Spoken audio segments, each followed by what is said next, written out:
Jack. Levi. The book club from hell. So today I'm really pleased to have Adem Rienspects, hope I pronounced that properly, on the podcast of Mixtape Hyperborea and now Slackergenesis fame. I've noticed you're also a shit poster occasionally on Twitter, or now X. Are there any other projects of yours that you want to shill or advertise? No, I think that's it. Mixtape and Static Blue. Yeah, Mixtape and Static Blue. I got a couple paintings on there, but yeah, otherwise that's everything. right. You got some really nice paintings up online. Thank you.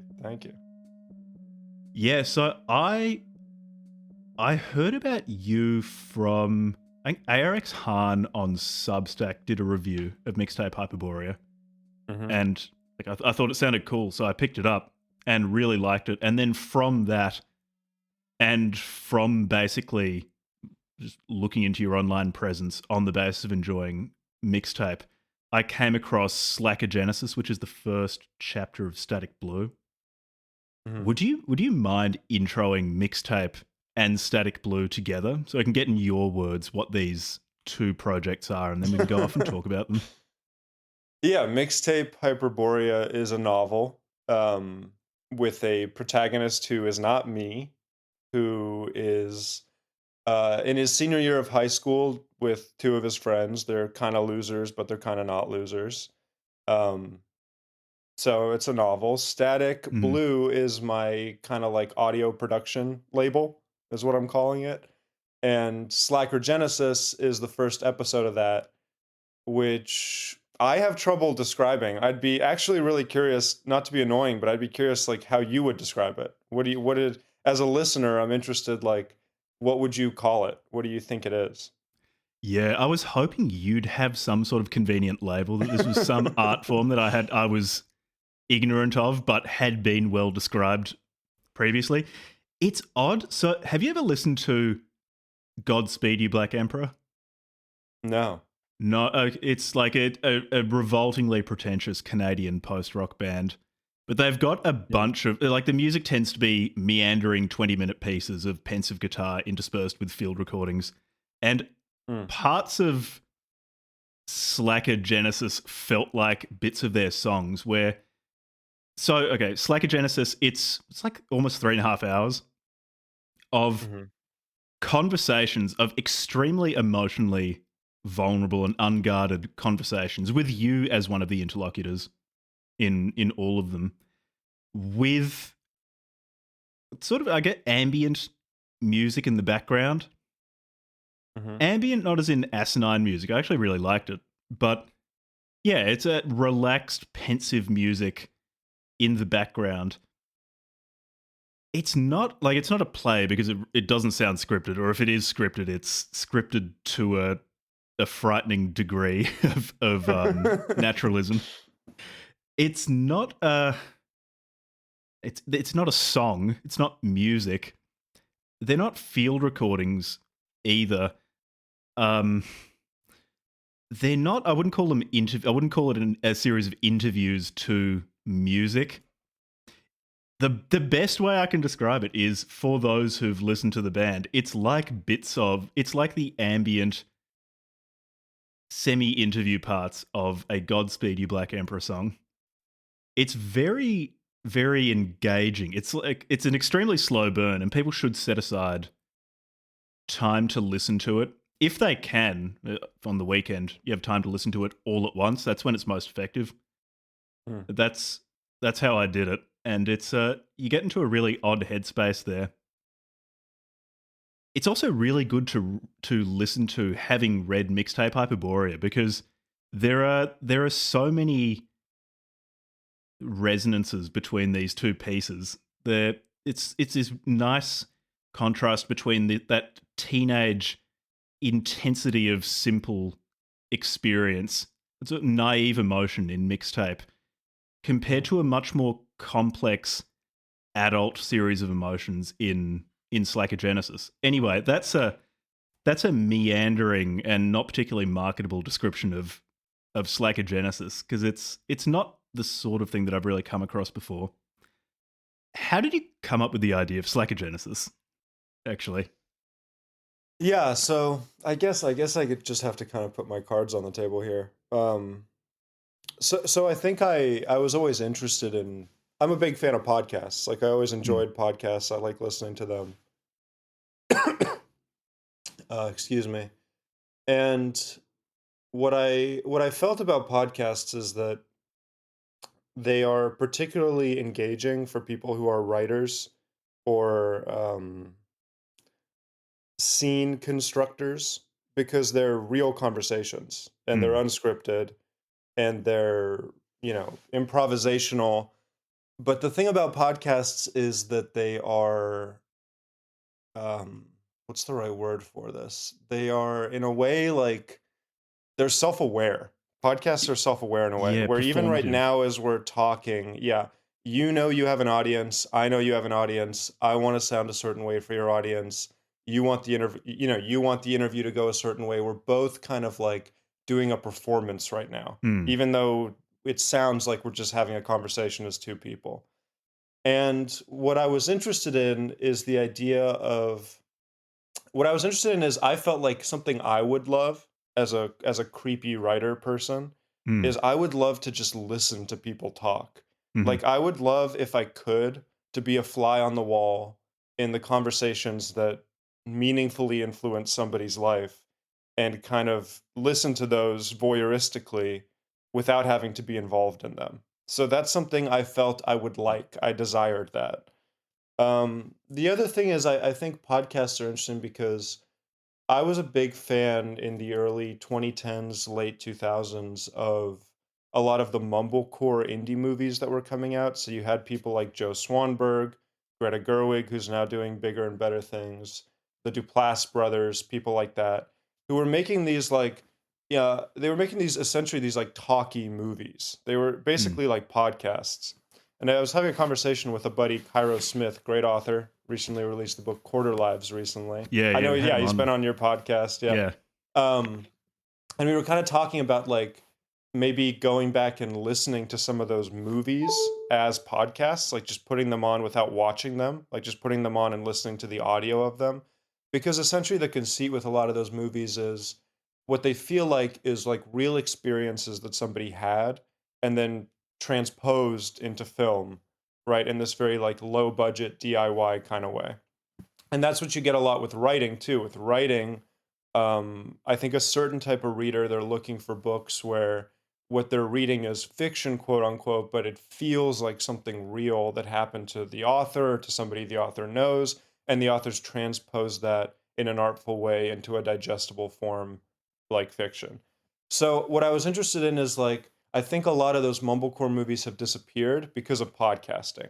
So podcasting has sort Mm, of taken over what those movies were doing in a way. You have like, a lot of these casual like shoot the shit personality based podcasts that like kind of trigger the same whatever like response in you that's satisfying that those movies did. Now, like I was saying earlier though, the difference is it's a performance. So I think the best way I can explain it is what I was going for with Slacker Genesis and um, it's very personal. So I don't know if it's enjoyable to someone listening to it. I have no idea.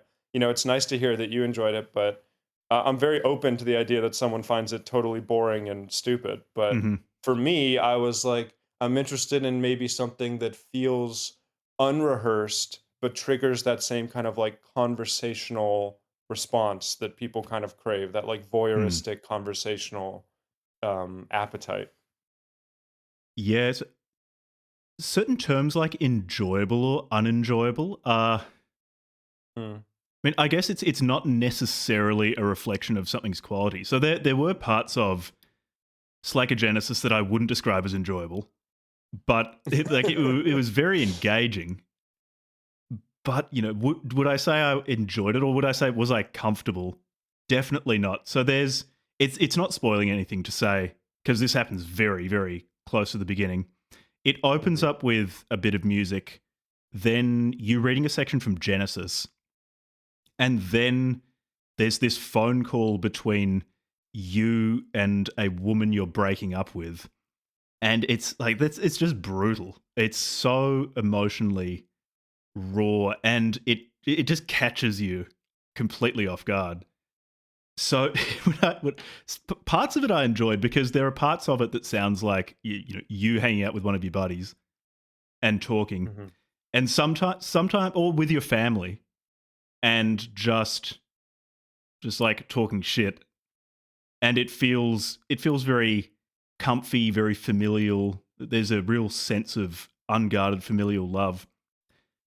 Or sometimes it's you talking to, chatting to a friend, and you'll be talking about s- really topics of spirituality or trying to be a better person and your failures in that regard. Mm. It's always engaging and fascinating from a human perspective, but yeah, I wouldn't call parts of it enjoyable. Parts of it are really uncomfortable. Well, good. I mean, It's good. Yeah, I mean, Yeah. I guess it's art shouldn't always be comfortable, or it would just be completely asinine if it were aiming for pure animal comfort. It's I guess the best way I can sum it up is it's intensely human. It's very honest and personal. And that's something I could also equally say about Mixtape Hyperborea, but in a very different way. It's like I said earlier, Mixtape is this real, refreshing honesty, but from an adolescent perspective. Mm. And then it feels like Slacker Genesis is that same level of honesty, but all grown up.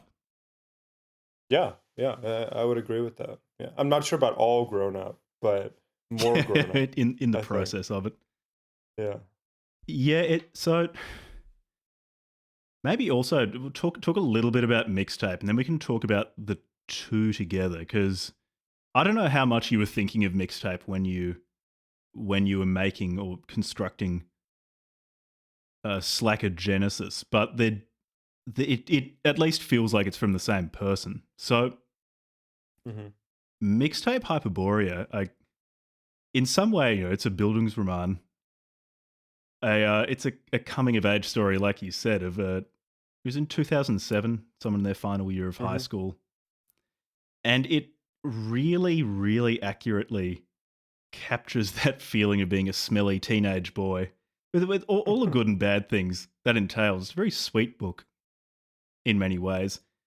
Was this something you had in your head or you wrote when you were closer to that age, or can you just remember that time vividly enough that it almost feels like coming across memories that you'd forgotten, or at least it did for me, of, oh yeah, that's right, that's what it was like to be a dickhead Mm. 18-year-old in high school. Yeah, I was pretty so I didn't graduate in 2007, but I set the book in that year.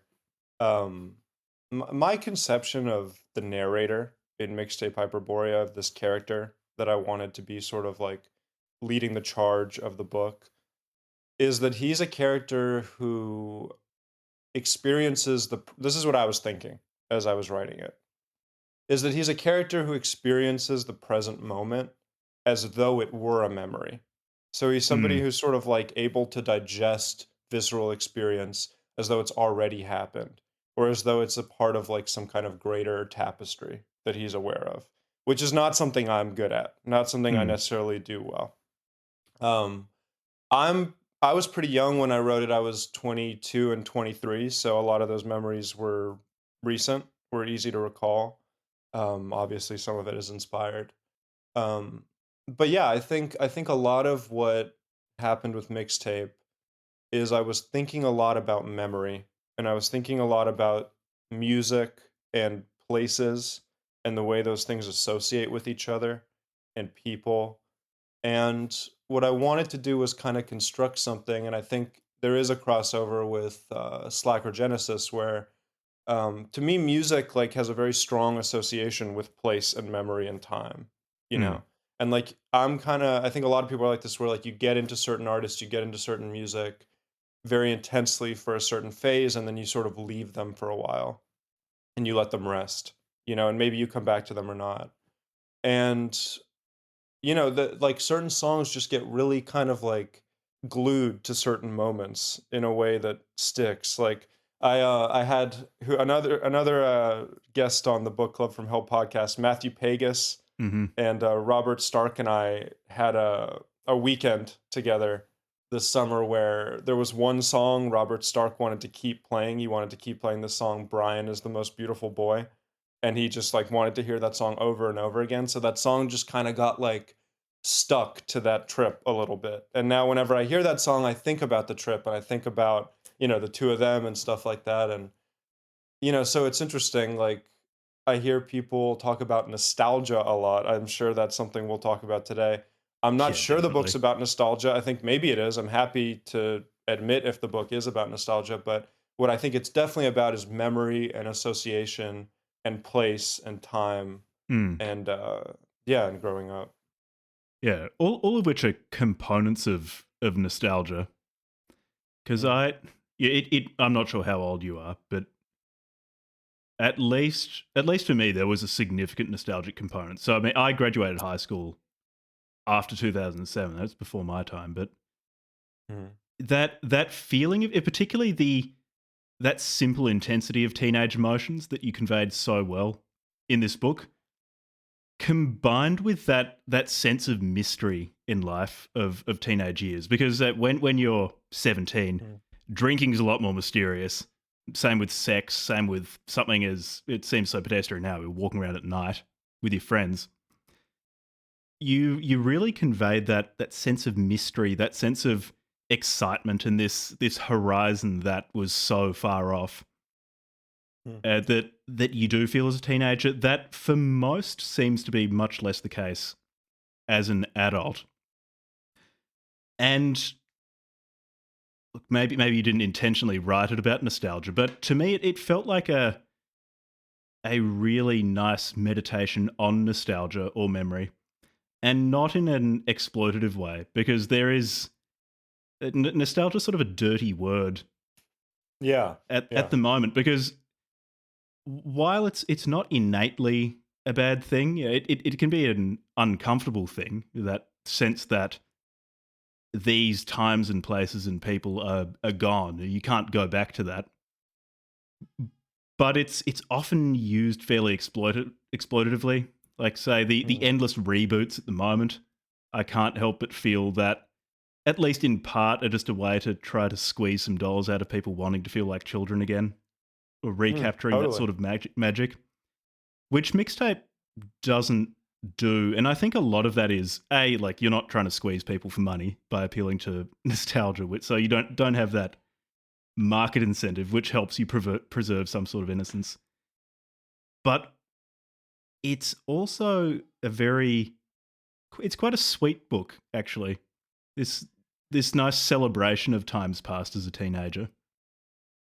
Yeah, I think I think yeah, let's chat about nostalgia for a minute. Like Mm, I would be curious to hear what you think is like how do you define what that is? And because I have some theories on this. mm, And what do you think is the distinction between nostalgia and memory? Like what is the difference between mm, those two things? Cuz like you said, it is a dirty word and some of the most interesting reviews I've seen of this book, the ones that like kind of really catch my eye are the ones where people say that they almost felt like it was like a guilty pleasure or like a feeling they shouldn't be entertaining while they were mm, reading it, which is interesting to me.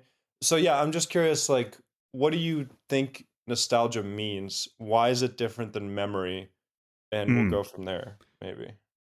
So I'm thinking on my feet here, because I've never thought of a dictionary definition of it, but I'd say Yeah. it's probably it's a subcategory of memory, or at least they're siblings. They're closer than cousins. It's maybe in some ways the feeling of recalling a time in your life and realizing that you can't have it back. So they're Mm, pining for something and realizing that it can't be repeated, and that it's gone.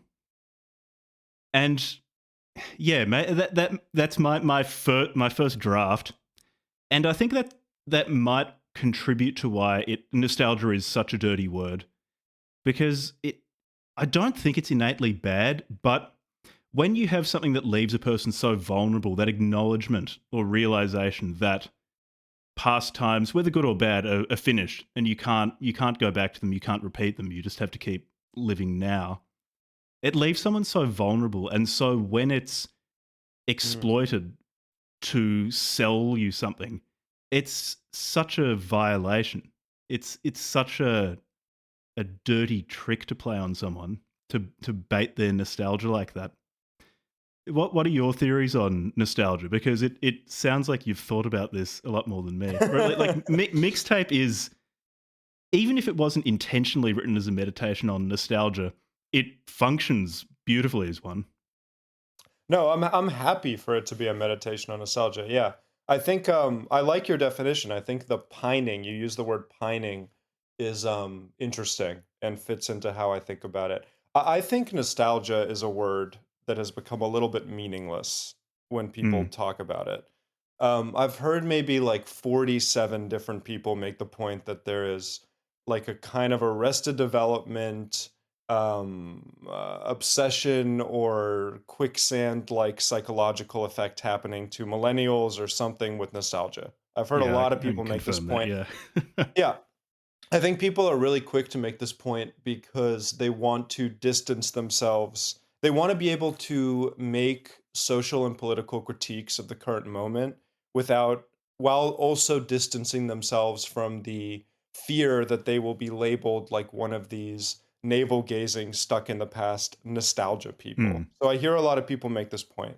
But like I said, I think the words become kind of meaningless. What I see with nostalgia is that there's multiple components of this that we could talk about. So one thing that's included in nostalgia that a lot of people talk about in our sphere or whatever is things that are actually worse about today than the past. So genuine degradations in our culture, our society that we agree on and that are real and that we should talk about. So that's one thing. And I have thoughts on what those are. And I think mixtape is meant to highlight some of those things, right?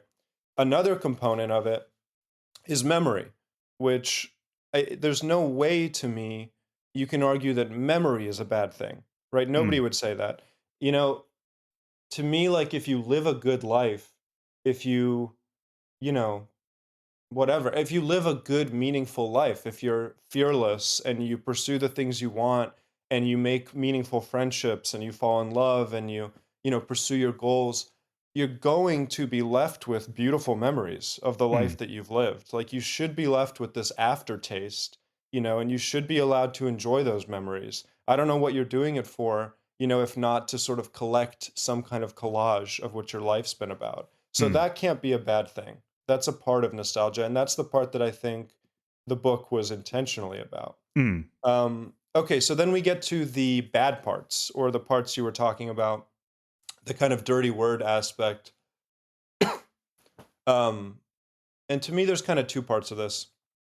One part is I think nostalgia, when people talk about it, when they make this point, all these people, when they make this point about, the dangers of millennial nostalgia, etc., what they're really talking about is a very specific kind of aesthetic that you mentioned, which has to do with kind of hokey and like predatory, like sequels, remakes, Mm, merchandise, shit like that you mentioned and explained very well.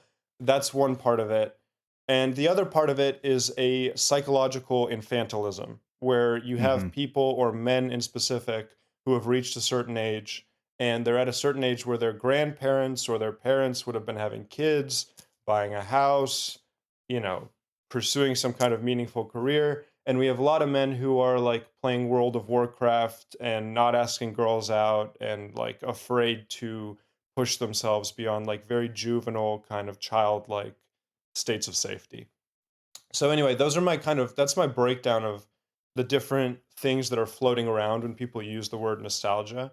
mm, And what I would argue is that I don't think this book in any way, you know, peddles any kind of like recursive, you know, obsession with sequels or remakes or media or something like that. And I also don't think it allows someone to, or encourages some kind of state of arrested development, in a grown person. mm, What I think it's about, at least to me, is about the first two, which has to do with memories right? Which are beautiful things we should be collecting about our life.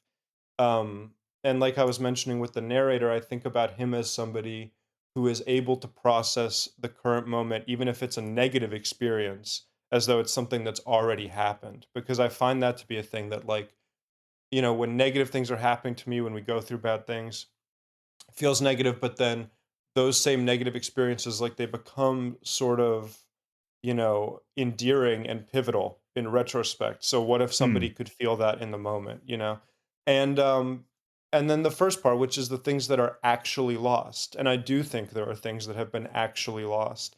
And I don't think it's nostalgia to honestly discuss the ways that we have sort of lost our souls in mm. the last 10, 20, 100 years, whatever. Yeah, you make a very good point about how easily nostalgia tips over into being infantile. Hmm. Because at least in my mind, so much of nostalgia and so much of the truly beautiful part of it is one acknowledging just the finitude of events, which imbues them with at least I think a particular tragic beauty, knowing that just everything you experience is going to end. But also, say, looking back to childhood memories, even like in the vein of Mixtape Hyperborea, there are memories I have of in high school, like as a 15-year-old, a bunch of you and your friends going to a friend's house, eating shit, playing Counter Strike 1.6 until the morning, running around outside, and it's super exciting because you haven't done this sort of thing before. Hmm. Things that seem pedestrian but are really magical in the moment, and that you look back on as an adult, where I think I've escaped the arrested development thing. I've got a kid, I'm married, and all of those things are wonderful, but your life is much more complicated than it was as a 15-year-old playing Counter Strike with your friends. And I think a lot of the nostalgia that becomes pathological is thinking of that time, remembering that it does have a certain beauty to it, and then trying to go back Mm. rather than I think a really nice aspect of nostalgia is looking back on those times and feeling grateful that you got to experience them, and just realizing like your life is inevitably more complicated now, and you can't make it less complicated. Not like it was when you were a kid. And mixtape, I think, captures that really nicely. That looking forward, but looking forward with an eye to memory or with an eye to posterity, so nicely. With that, I'm in the opposite of a rush line, which you repeat 2 or 3 times. I think I forget Mhm. the precise number. And it's nice how the meaning of that changes through the book. How initially, I think it's the main character is saying it because he's on his way to class and he's late, and he says, I'm in the opposite of rush. I don't really want to go there." But by the end of the book, he's seeing that his high school days are finished. It finishes with graduation, and I think that's really nice. It at least I think part of the reason why mixtape works well as a meditation on the good aspects of nostalgia is because it's still forward looking. It's not seeking to get Mm. trapped in the past, or at least I didn't feel it was. Yeah, I appreciate that. I hope so. Yeah. So, were you constructing Static Blue with the same I don't know, the same intentionality as you were writing mixtape? So you said that mixtape is you thinking about memory. Was there some sort of guiding principle beyond wanting to sit in on conversations like an even more unguarded podcast that you had with Static Blue or with Slacker Genesis? Yeah, that's an interesting question. Um yeah, I think again, I want to preface it like I appreciate that you enjoyed it. I think with Slacker Genesis, it wouldn't surprise me if someone thinks, I think like a good thing to think about when you're making art is to not think about an audience. I don't Mm, think you should. I think a lot of people when they're making something, they're constantly imagining um this auditorium of people, this abstract auditorium of people that they are like thinking about ways to impress and entertain, right? And Hmm. they're keeping that auditorium in their mind the whole time that they're constructing the thing that they're making. I think a better way to do it is to think, what do I want? Like if Hmm. you were going to open a book tomorrow or you were going to listen to a podcast tomorrow, what would you want to hear? Like if you could be gifted your perfect podcast or book or something, like what are you desiring? What do you want? And then you kind of make that for yourself. Hmm. But the kind of like crazed risk of that is you can make something that's too much for yourself. So I do Yeah. think, in a sense, like I wouldn't be surprised if someone listened to Slacker Genesis and they're like, I don't give a fuck about this guy. I don't care about this podcast. Why am I hearing this? I would not be Hmm. surprised. That's fine.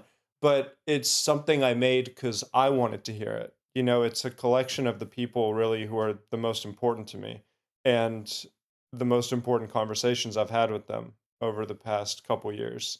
And I wanted to be able to go back and listen to that and to remember. You know, I also liked how you kind of compared it to music because part of my thinking was, you know, it's interesting. I saw something like Netflix was, um, there was some headline like Netflix was saying they're kind of consciously picking up shows now that they think people are going to be listening to in the background, like while they're cooking or they're I studying or heard they're that doing too. homework. I heard that too. Yeah, yeah, yeah. Yeah.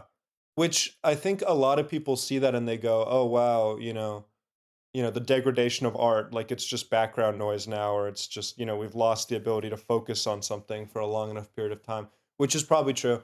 But I Hmm. actually don't think that's necessarily a bad thing. And part of what I was thinking about with the construction of Static Blue, this first episode, was that I'm perfectly fine with somebody listening to it, and I feel this way about Mixtape in a way too. I'm perfectly fine with somebody listening to it and like tuning out and not paying attention for certain segments or like ordering coffee for 10 minutes and missing something because Hmm. it's not a linear thing. It's not the kind of thing where you really there's not a lot of clues, there's not a lot of plot. It's not the kind of thing you need to be paying like really detailed focused attention to.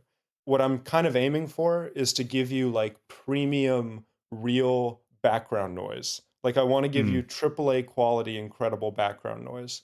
And yeah, which I think is fine.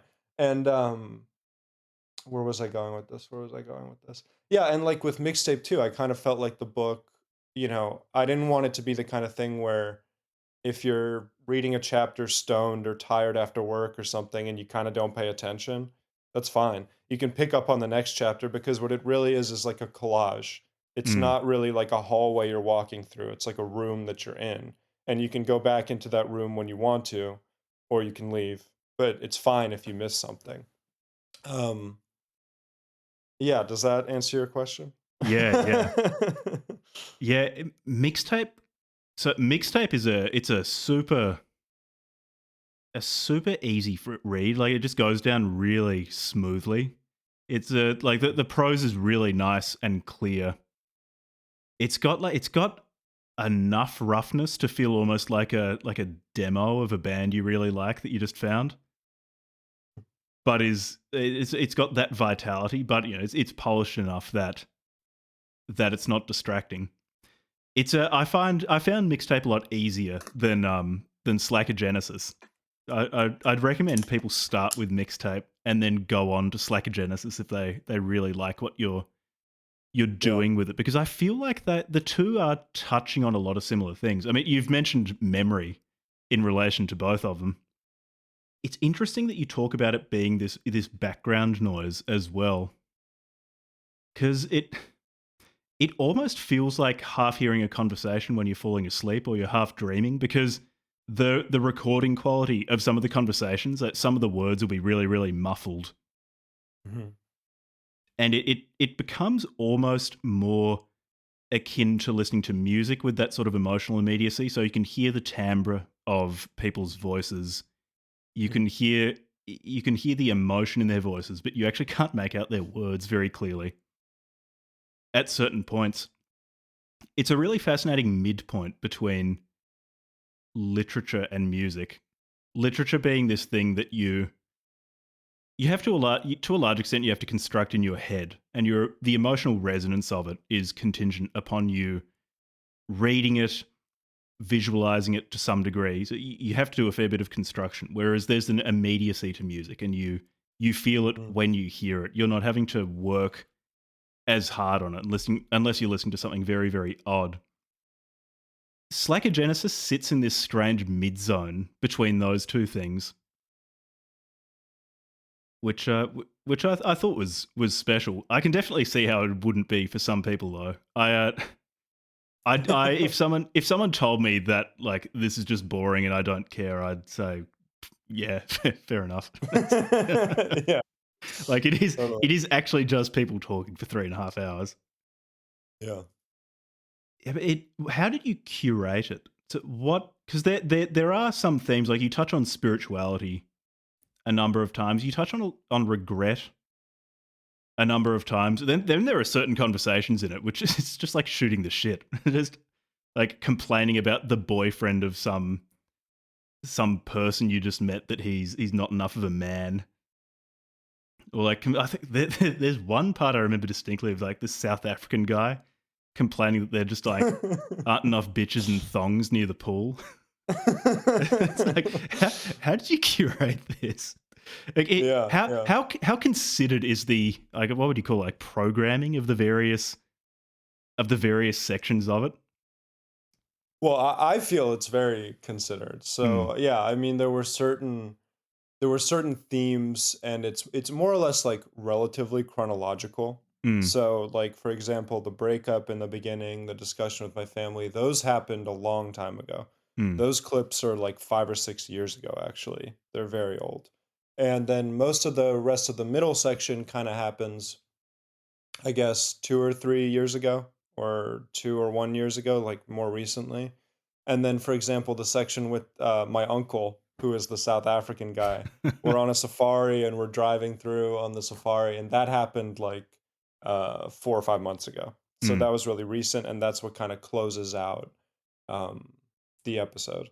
So yeah, it was considered. I tried to go by kind of themes, things people were talking about. For example, like there's a part with some kids discussing this note they found, which said something about God was going to die, and so they're kind of like these kids are trying to like haphazardly construct like their views of theology and like what God and the devil are. And I Mm. wanted that to be kind of near me and a friend discussing like our kind of like mid 20s perceptions of spirituality and God and things like that, to kind of compare them. I wanted the sections on the safari to be kind of like close to readings and things that had to do with animals and Genesis, and the naming of animals and the distinction between man and animals and things like that. So yeah, in my head there's kind of a sense of consideration. I Yeah. like it because I mean I've listened to it once and it feels like the sort of thing that would benefit from listening to it several times. It feels like there's a coherence or an order that is more complex than a linear plot or something Huh. like that. There are emotional resonances between certain parts. I recall there's one section where you and a friend are talking about basically just trying not to judge people Mhm. and trying your best and noting that you'll instinctively just judge some stranger you see based on their appearance, and that you're having to really work not to do that. And then in a later section, you'll be talking to someone else, and you'll just be like throwing out snap judgments of some person that you've met briefly, which is like it's funny, but at the same time, it's just very true because you've in a more sober moment basically spelled out this particular flaw that afflicts all of us, and then basically later on just recorded an example of you falling prey to that. So that I guess it's not strictly linear, but there is a sense of order to all of it. It doesn't feel random.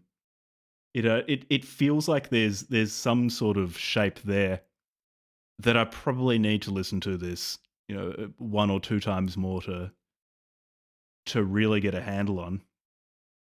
Well, I appreciate that. I mean, yeah, I think I attempted for it to be very considered. I hope Mm, someone doesn't think just because the conversations are random or improvised that the construction and the mm, arrangement of it is mm, improvised. And yeah, keep in mind, I'm the editor of this thing. So I got to decide what goes in, what goes out. I got to take out parts that I didn't like of myself that I didn't want included. I got to take out bad jokes that didn't land potentially or really awkward moments I was ashamed of. mm, But that was the interesting thing with making it is I did try to kind of push myself. Like for example, with the breakup section, I think I sound really fucking gay and horrible in that section. Like I think I sound really embarrassing. Um and yeah, I'm glad you noted some of the hypocrisy because I think that's kind of a key part of it. Like, I feel like I feel like we go in these cycles of kind of, when you're in a conversation with somebody and like a more meta removed discussion with somebody mm, about life and how you want to get better and how you want to reform yourself, those conversations are so smooth and buttery and mm, easy, and you reach such like ease of consensus and perspective. And then you are with someone else. Yeah, that's the interesting thing too. It's like you're different around different people. mm, I mm, think I mm, wanted to expose that aspect of everybody and myself that like like a lot of those sections where I sound really virtuous or whatever, I'm with this friend of mine who's like the best guy I've ever met. He's like a mm, really remarkable, incredible person. So that's like the section with the homeless guy too. Like this guy I'm talking about, this buddy, um, like, he's insane, like, he'll pull over his car in the middle of the road and just, like, let homeless people into his car, and he'll mm, talk to them, and he'll get to know them, and then he'll go buy them a cell phone, and he'll get them an apartment, and he'll check in with them, like, the next week, like, to see how they're doing, and he'll invite them over to his house for dinner, and he'll get to know them, and he'll help them get a job, and he'll, like, genuinely for 0 recognition or reward, he'll just rescue people from, like, the mm. depths of the earth and, like, help them into new and better lives, and I talk about this on the episode, but like he called me a while ago to apologize for just saying something mean about me to somebody else, which Yeah, was that's such a right. That's right. ridiculous. That's right. Yeah, it was such a strange experience because of course, like I'm sure people have shit talked me millions of times behind my back, but he like called me to let me know that he was sorry about doing it that one time. So like he is such an incredible person, like he's such a shining example to me that yeah, when I'm around him, I'm a certain way of like kind of trying to maybe I'm susceptible, like I'm trying to like absorb and become more like him. Whereas when I'm around my uncle, who's all about like, you know, 19-year-olds in bikinis and shit, Yeah. yeah, like I get pulled into a different polarity, which is everybody. That's how Yeah. everybody is. Yeah.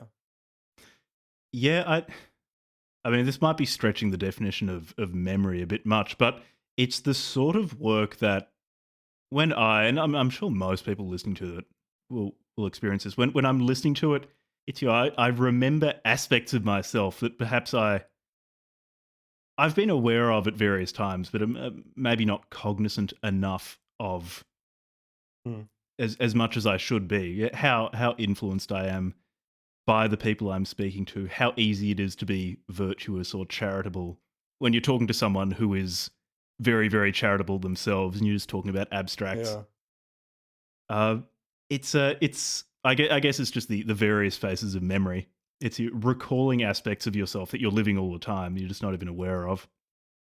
How do you feel about the honesty of parts of it? I mean, I guess I'm operating on the presumption that Slackogenesis is honest, but it feels very emotionally vulnerable in parts and very honest. Like, is that you were saying before? You're not thinking about an audience so much, but surely that comes into it a bit. Like, are you nervous about how people will receive it, or uncomfortable in some way about people hearing you or listening to 3.5 hours of you at various points in your life like this? Yeah, that's a really good question. I mean, yeah, I would be lying if I said it's like complete. I mean, what would complete honesty be? Complete honesty would be that I was able to edit and construct it without, with zero at all, 0% Mm, consideration for my image or how I look. I think I can't say that, but I can say that I tried my best to include, as wincingly or as uncomfortable as it was, sections that I thought were had some kind of universal or collective appeal, even when I looked bad. And I'm thinking particularly about some of the family sections, the breakup sections, maybe some sections with my uncle. Um, yeah, things like that where it was really fucking painful for me to listen back to it. I don't know how much you listen to your own podcast or you listen back to your own Yeah, I recordings, have to but edit it, and listening to your own voice is a special form of torture. it is. It's horrible. It's really horrible. And especially with stuff like this, where it's like, it's not like I would start recording things so much that I genuinely would forget that I'm recording. Like the first couple times you do it, you're conscious of it maybe, but the Mm, more you do it, the more it actually becomes nothing. And you're just living your life normally and you're not thinking about it. And those moments where it is, I think, honest and genuine, and you're really actually unaware that anything's being recorded, maybe because there's so much of it.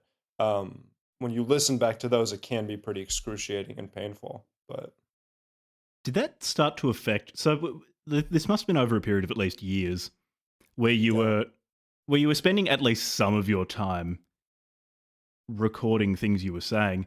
Did that come to affect how you interacted with the world, just knowing that parts of it were recorded? Because, for example, like with this yeah, podcast, I wouldn't say I'm being disingenuous with how I'm talking to anyone here. Like this is part of my personality, but it's just that, like, this is only part of me. Like, there's a huge part of my life that exists just entirely separately from this podcast. And similarly, like you mentioned earlier, when I'm recording and talking to people, I'm always aware that there's a third party present, mm, or a virtual third party. It's going to be whoever is listening to this is also in some way a party to this conversation, and that does change the way I communicate subtly. So, did you notice those sort of dynamics in your life when you were recording things? Because that yeah, actually, definitely. I didn't even consider that, but that's actually a really weird way to live. It's a very weird way to live, and it's a sort of sociopathic way to live Mm, because a thing about art is that you have to start to think about, and this is easy for a writer, right? So when you're writing a book, it's easy to think about people and places and times and whatever as material mm, because you're not directly stealing those things, you're transmorphing them, you're yeah. recreating them. So, like, ethically and consciously, it's fine to think about all those things as material. But when you're recording or you're capturing or you're making a documentary, right? For example, like documentary filmmakers or something, you're thinking about people as material. You're thinking about them as like not really people. You start to think about them as like interesting or not interesting, or worth capturing or not worth capturing. And it can become like a kind of um schizophrenic thing to be constantly thinking about whether or not a real life moment that you're living in is worth recording or worth Mm, capturing or worth saving for later. So yeah, I don't know, it's something that I think about a lot. I don't want to become someone who's like unable to live my life without always thinking about if it needs to be captured in some way, but mm, also the without that capturing of it. observation. Yeah, but also the capturing of it, I've found, can be kind of like a magical and rewarding thing. So I'm not sure. It's a weird transformation of what the main character in Mixtape was talking about. How you were saying he's always living in moments with an eye to the future of how he will be looking back. I think there's Mm. even one point, I think it's after a stand-up comedy show, during a stand-up show, where he's saying straight up, like, this is okay, but I'm actually just looking forward to when this is done, I can talk to my friends about it afterwards. I'm looking forward to the memory of this. Your your experience recording your life, it's having that form of external memory sounds like a sort of an extreme form of that. Yeah, a little bit. Yeah, I think so. I think so. Like, yeah, the end of that chapter too. Um, they're at that comedy show, and what happens is somebody's recording with a like a video recorder, right? Because it's before Mm, iPhones. And the stand-up comedian grabs the video recorder and he turns it back on the audience and he starts filming them. And he films one of the narrator's friends, right? And it kind of freaks him out, and he's like stoned, and he has this kind of panic attack. And what that chapter ends on is them kind of thinking about that there could be something really sinister and dark about like capturing and crystallizing experiences into, digital or audio formats forever in a way that's Mm, unchangeable. So maybe it's a corruption of life to be recording and videotaping it. It might be, and that's, like if we're going to go back a little bit to our nostalgia discussion of like, mhm, um one part of it that I think is real and I'm unashamed to talk about are the things that have genuinely been lost. To me, like what is the real um the realest thing that's been lost, the realest change, if we're talking about the last 10 or 20 years or whatever, is not political. It has nothing to do with left or right or censorship or what it really has to do with is a sense of pathological inhibition in people. That's what I really mm, feel and sense is that there's this widespread over self-awareness people impose on themselves where they're like not real people and they're not able to just like act from the gut and act from their instinct and kind of do as they should do as they like want to do from some like where inside them. It's like mm, they're mm, kind of always aware, like I was talking about with that auditorium. It's like they're always aware of how they're being perceived and how what they're saying sounds and like where they're positioning themselves and how they're coming across. And I think that's the real tragedy. Like when I think about people's struggles with dating, their struggles with friendship, and Jesus, we're in like the loneliest period in human history. Like, really, mhm, mhm, loneliness is the real thing. Like, that's the defining thing of this era. It's like intense loneliness. I think it's really mm, caused by this pathological inhibition, this like separation from one's like will and what's inside them to what they do. And I think part of that is caused by recording and mhm, capturing photographs, social media, videos, images. Like, everyone feels like they're constantly on this stage. And so there is something sinister about recording people and recording conversations um, that luckily is only thwarted maybe by that person not knowing that they're being recorded. Because mm. then it can be candid and it can maybe be more real. But yeah, I think people have to a large extent internalized the camera though. It's almost like it's this absolutely. an external superego, this constant monitoring by cameras. It's so I don't think I'm alone in this. I've heard a few other people say that they've experienced this. How quite often when I'm doing something, it'll just flash into my head of like, oh, how I might appear from the third person, how I Mhm. might appear were there a camera nearby. There's this internalized camera hovering near me that I'm aware of most of the time. It, when you were saying that you're sure part of it is because of cameras and recording, I think probably most of it is because of it because it's such an unusual thing. It's so Mhm. ubiquitous that I think we forget how strange it is that that perfect reproducibility of at least the image of a situation. But it is bizarre because so much you get more fidelity in terms of a record of say colors and sounds of a particular situation, but you also lose a lot of the emotional truth of a situation because you Mhm. unless you're told explicitly, you don't have the context. You don't know what people's emotional states or their inner states necessarily are that you would get, say, if someone were just recounting a particular situation rather than you just watching a video of it. So that strange external mechanical surveillance all the time, I think, is having a disastrous effect on us. I agree. I think it is disastrous. I don't think it's nostalgic to mourn what's been lost with that. I think it's a very real No. thing that, yeah, like we should talk about. And the reason I say only partially is because I think it does affect things that aren't even, I think it affects things that like abstract situations where nobody's being recorded or seen. Like, Mm, I think a lot about like romance and love and the way people think about those things today.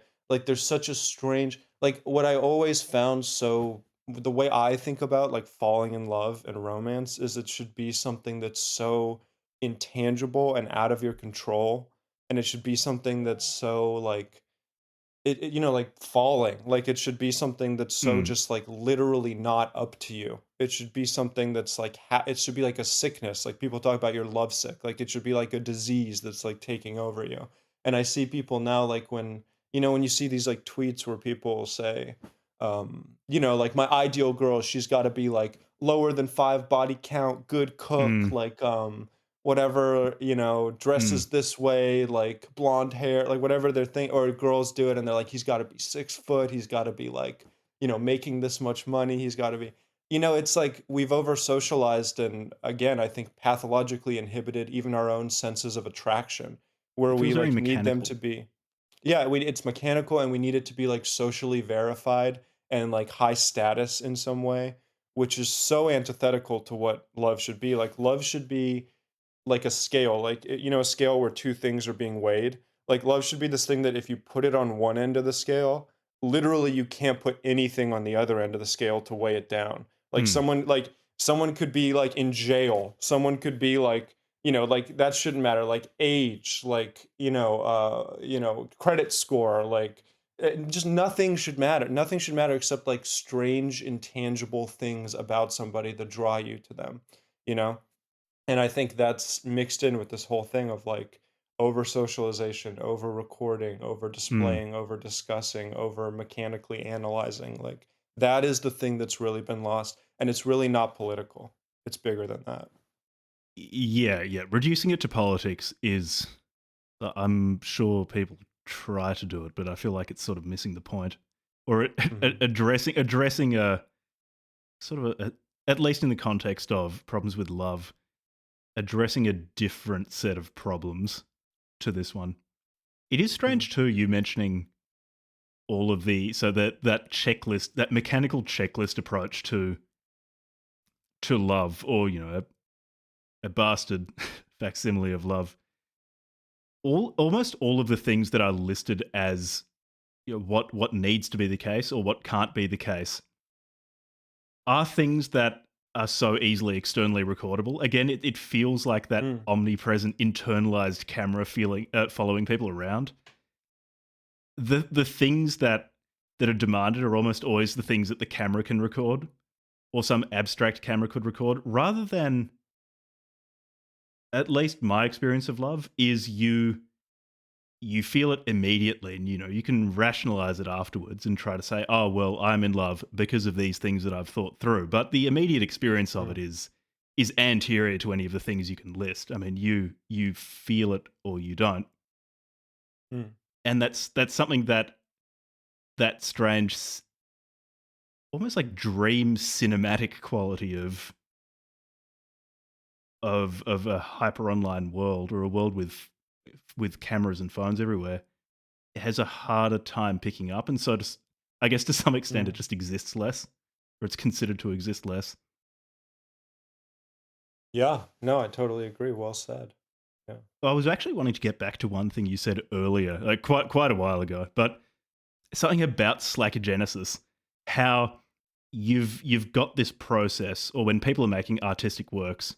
So some people run into the problem of feeling like there's this auditorium observing them, and they're trying to make things for that auditorium, and how, and I mean, I guess to some extent, I'm paraphrasing. I might be putting my own words in your mouth, but quite often, really powerful works of art come about from people who are just pursuing something that they find interesting or beautiful, or something they can't deny for whatever reason, and just following Mm. that. But then you've got this strange balance between something being individual and something being general. And so something being very general is something that other people can easily understand. Whereas something, say, if something is completely individual, then it's just going to be completely unintelligible to everyone else.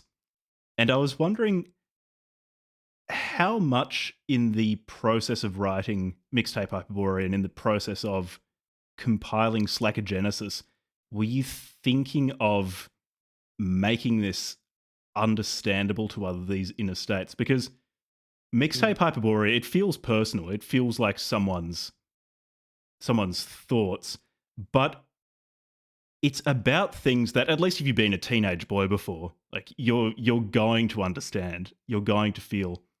Whereas Slacker Genesis feels much more individual. It feels much more like of it feels more like stepping into your mind and your interiority.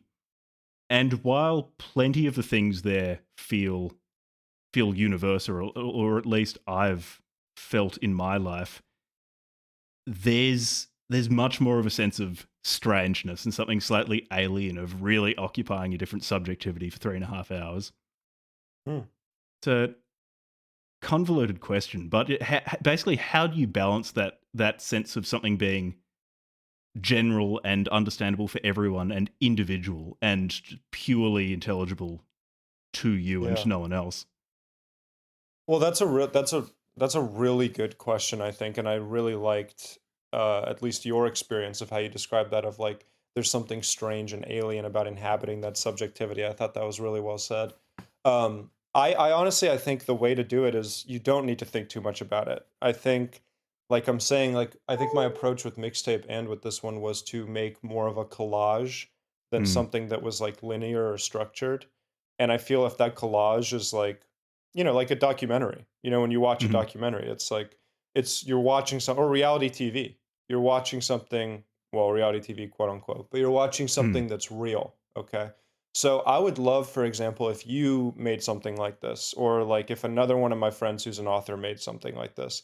If like, for example, like my friend Matt, right, who we talked about, who's an author, like if he went out hmm tomorrow and he recorded what he's like when he's talking to his mom and his girlfriend and his best friend and a homeless guy and his uncle and his ex-girlfriend and his cousins and whatever, if he did that and he released it for me to listen to, I would really want to hear that.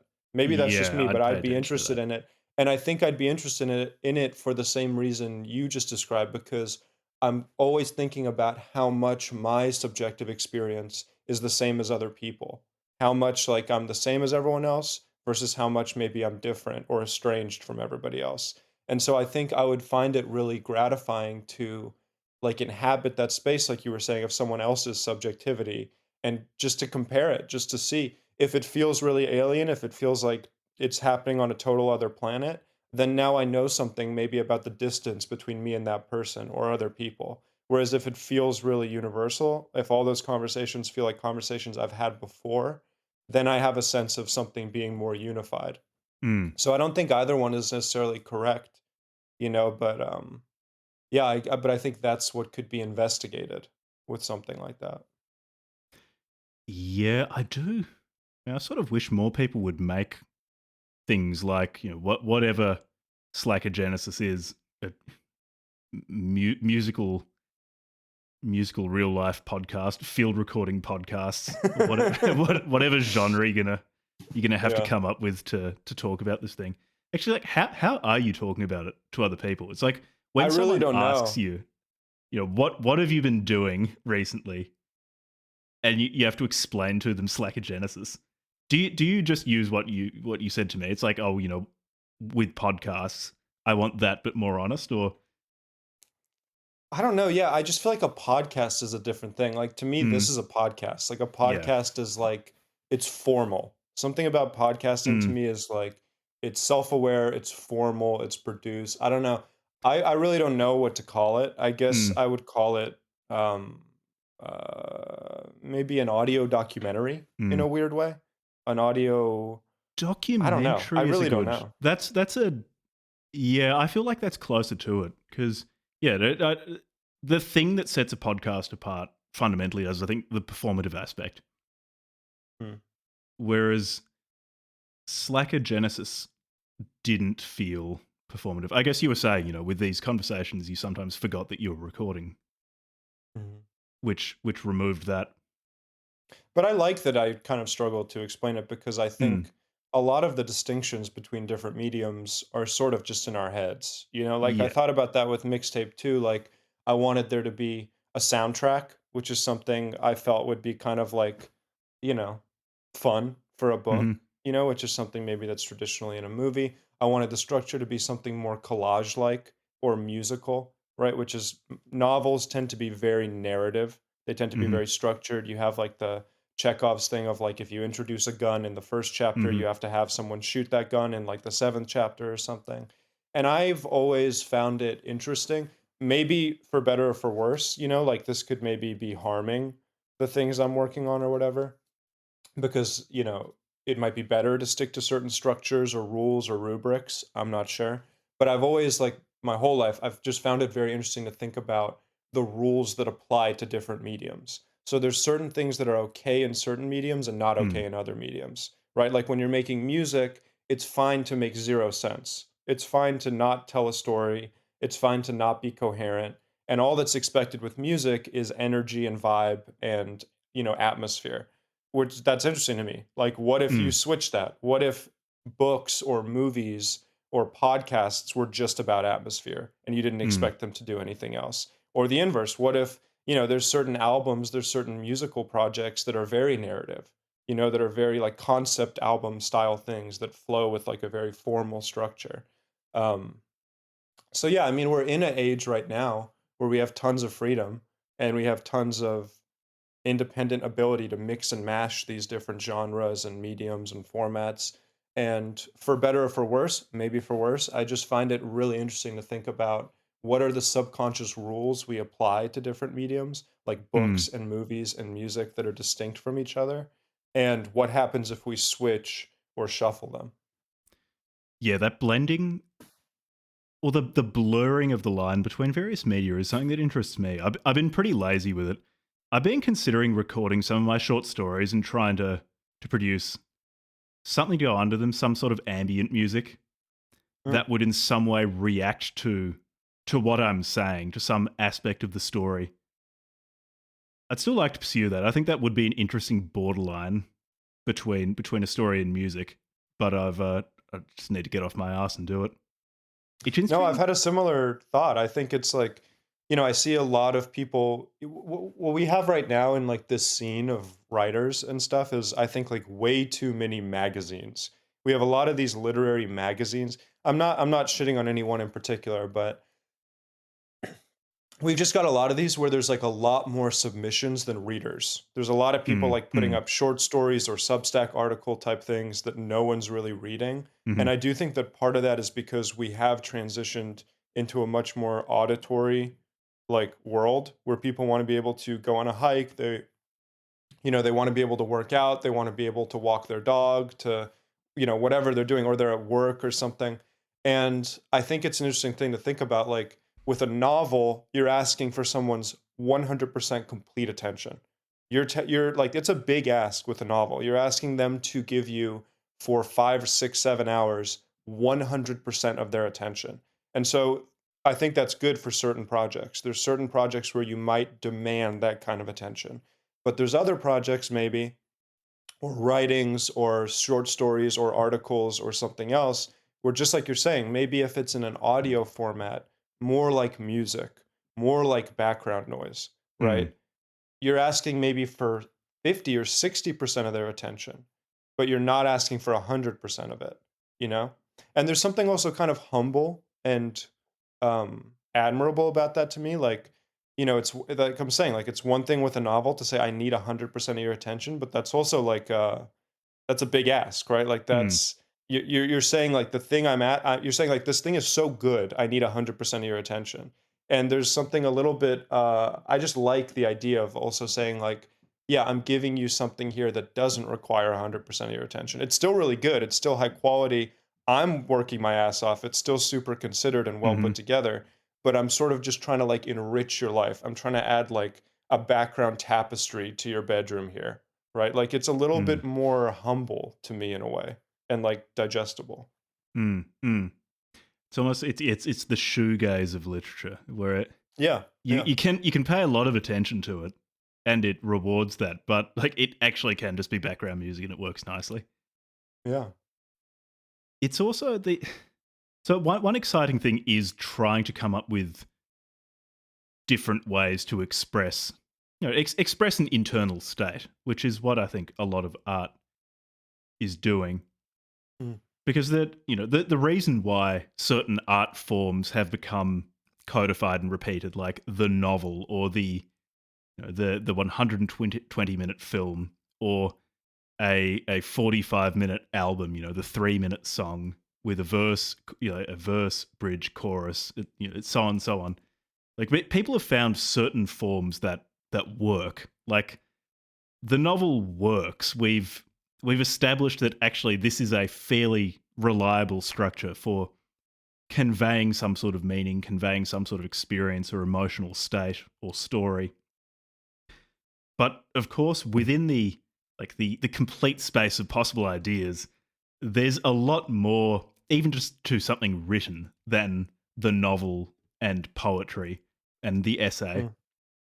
And so it is fun coming across things like Slacker Genesis, which is trying something new. It's a different grammar, because even within, say, the context of music, there are conventions we stick to. It's just as regimented as anything written. So, say in the West, we've got like the major and the minor scale. These are things that we've found out work in conveying certain emotions. And sure, you can be Schoenberg and throw that out the window, but Mm. most people aren't. Like most people like this established grammar of, okay, well, you're not changing the meter every 3 seconds, or things tend to be repeated in 2s and 4s and not odd numbers of bars, or I'm not changing the tempo every single moment. There is a nice established grammar, but it is also exciting when someone tries to step outside of that.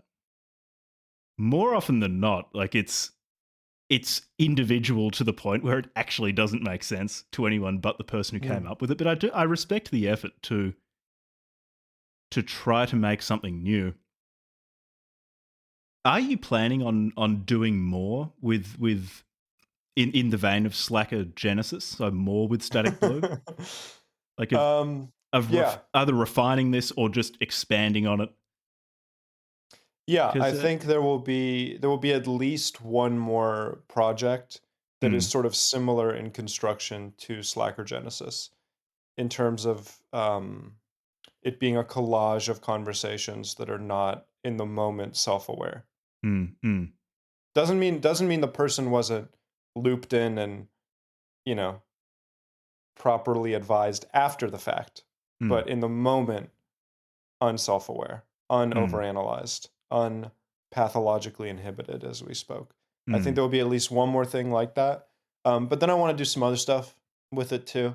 I'm working on a thing with my buddy Brendan from Tales from the Mall that's more like, yeah, so this is kind of, I would be curious your thoughts on this too. So something else I've thought about is like, we were talking about these mumblecore movies earlier. So Slacker Genesis is real. It's like real conversations. But what would you think about something that's like a more scripted film that you just listen to? What would you think about something that's more like an audio drama in a way, Mm. but it's not necessarily again, like it's not necessarily asking for 100% of your attention or requires like a formal plot structure, but is like a fictionalized thing that you just listen to in the background, because that's kind of something I'm working on with a buddy now too. And would it be conversation between several people? Would it be? Yeah, I guess. I've, there are so many different things it could be, because say in that description you could just say, well, a podcast fits that description. It's Yeah. some form of podcast. You could say, a recording of a theatre play to a large extent fits that description. There are so many things that could be. Yeah, I I mean, guess, yeah, maybe that's it, but I'd try it out. I mean, you've produced 2 pieces of work that I like, so I'd pay attention. cool. Nice. Give it a But shot. yeah, I think one more thing that might be a little bit like Slacker Genesis, and then some other projects. And Mm, also, like you were saying, I think I'm on a similar wavelength. I'm interested maybe in recording some essays, like some essentially just like some audiobook style essays, and then adding music or production values or different clips interspersed, and putting it out essentially as like a Substack piece that you can pay as much attention to as you would like. mm, mm. Yeah. Because do you? you also play music. I think you were playing guitar at one point in Mhm. Slacker Genesis. I think that was you, or it might just be someone else. You might have just been speaking while other people were playing music. Yeah, it's interesting, like, to hear what parts make sense to people and not, because it's when I'm making it, I know what happens, so it's, like, easy for me to understand. But yeah, there was one section where my sister was gonna do a performance like at a bar in front of a crowd, like a set list, right? Like she's a musician and she's like struggling with it. So she asked me to come in and play guitar on the song, and then the song like went better than it went before. And you kind of hear like her reaction to that and like, like I don't know if you've ever been in a band or like Yeah, but that played that bit music. felt so real. Um, Yeah, like it was just there's a like it was really such so like the bassist who wouldn't shut the fuck up, just like constantly playing while you were trying to talk to people. The guy like just hitting drums randomly while you're trying to think. It was yeah, so real. Yeah, yeah, exactly. Yeah, a huge part of it is like the chaos of like all these instruments and Hmm. personalities in the same like place, but it's also a really awesome atmosphere. It's a really fun atmosphere to be like in someone's garage or in somebody's Mm. house and like be playing music together and to be like talking in between songs and discussing like how the song went.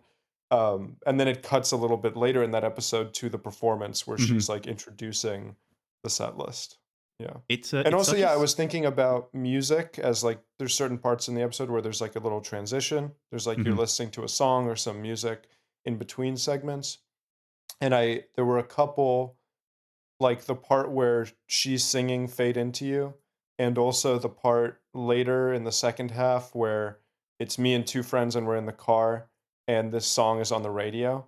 And mostly you're just listening to the song on the radio, but you're also hearing every like 10 or 20 seconds us commenting on the song. So it's almost like you're listening to a song transition or an interlude, but also with like just little bits, like little drops of mm, people reacting to the song as well. I thought was interesting rather than just putting in a song period as a transition. mm, mm. And there's an interesting element of it too, where it's not you purely listening to an unfiltered conversation because you, as the person editing it, Mm, step in regularly. So there are just basic things like you remove people's names when they're speaking because you don't want to dox people. So there's you constantly stepping in there. I think there was a section where I think it was when you were talking to your family. It's like every now and then it sounded like you'd recorded like you saying someone's name after the fact and just put it in over the top of what someone was saying during that moment or that scene or however you would describe this part of the collage.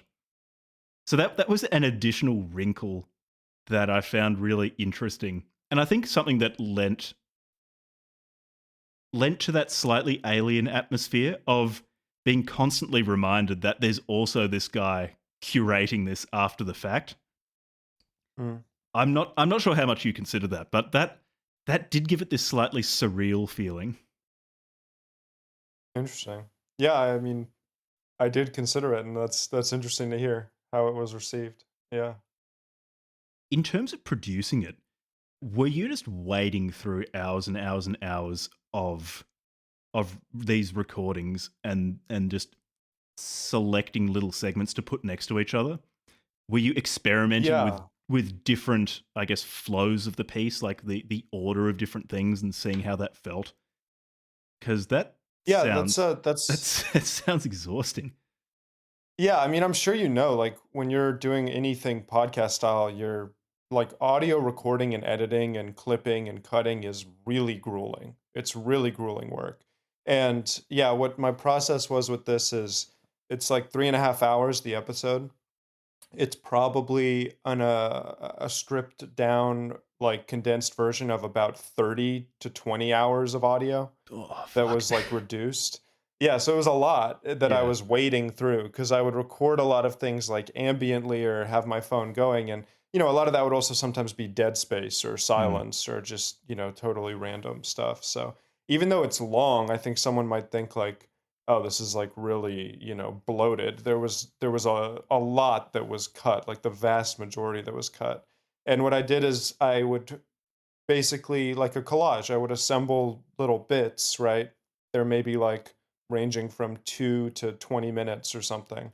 And then once I had all the bits in front of me and I knew these are the bits I want and these feel cohesive to me in terms of these certain themes of family and creation and personality and spirituality or whatever, then I could organize them in order. But what happened was I was traveling a couple months ago and I was done with the episode essentially. I was finished with it Mm. and my MacBook got stolen. So I lost the entire Oh, thing and I had to go back again and recreate the entire episode from scratch. So I knew at that that point, makes me like, feel I, sick.